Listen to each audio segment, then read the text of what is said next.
يلا بينا نعمل مع بعض صينية فراخ بجد عظيمة. معايا طماطميتين، بصلاية، وكمان توم.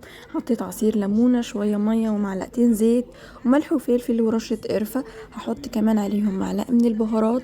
هحط كمان معلقة من الريحان المجفف، بيدي ريحة حلوة قوي. كمان الكزبرة. وحطيت كمان معلقة من بهارات الفراخ، وكمان فلفل مجروش. هضربه كله في الخلاط او بالهاند بلندر. بعد كده هاجي بقى للخضار بتاعي. انا معايا بصل وتوم وطماطم وفلفل، وهبدأ كده انزل عليهم بشوية من التتبيلة. وهقلب، وانا بقلب هضغط شوية على البصل لحد ما ينزل شوية من المية. هنزل بباقي الخضار، بتنجان وبطاطس وجزر. وبعد كده هقلب كده كله مع بعضه يتنكه بيها. باقي التتبيلة معايا هحط معلقتين من الصلصة ومعلقة من العسل. مش قادرة اقول لكم، معلقة العسل دي بتودي تتبيلة في حتة تانية خالص. هنزل بقى بالتتبيلة بتاعتي كلها على الفراخ.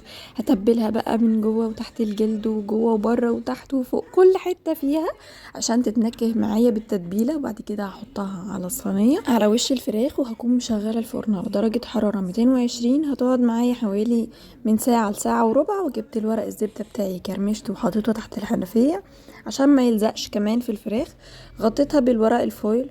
وده شكل الصينيه بتاعتي بعد ما خرجت. مش قادره اقول لكم ولا اوصف لكم بجد. الصينيه خطيره والطعم رهيب. الوصفه بجد ما تتفوتش. سهله جدا وبسيطه، وكل الخضار مستوي كويس جدا. جربوا الوصفه وهستنى رايكم.